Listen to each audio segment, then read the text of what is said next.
மாண்புமிகு பேரவைத் தலைவர் அவர்களே,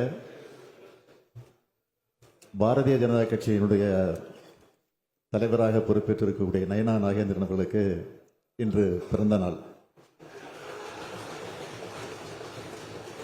அவரை பொறுத்தவரையில் கட்சி பாகுபாடின்றி அனைவரிடத்திலுமே அன்போடு அமைதியோடு பேசக்கூடியவர்.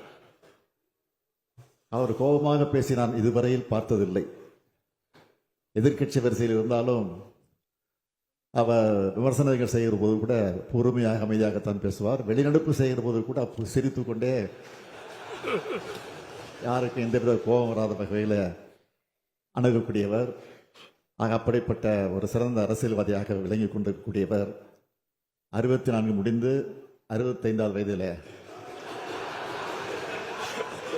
அடியெடுத்து வைத்திருக்கிறார். அவருக்கு என்னுடைய சார்பில், அதே போல திராவிட முன்னேற்ற கழகத்தினுடைய சட்டமன்ற உறுப்பினர் சார்பிலே, அமைச்சர்கள் சார்பிலே எனது வாழ்த்துக்களை தெரிவித்துள்ளேன். எங்கள் அமைச்சரவையில் இடம்பெற்றிருக்கக்கூடிய அமைச்சர் முத்துசாமி அவர்களுக்கும் இன்றைக்கு பிறந்த நாள். அவருக்கும் என்னுடைய வாழ்த்துக்களை தெரிவித்துக் கொள்கிறேன். பேரவை சார்பாக இருவருக்கும் பிறந்த நாள் வாழ்த்துக்களை தெரிவித்துக் கொள்கிறோம்.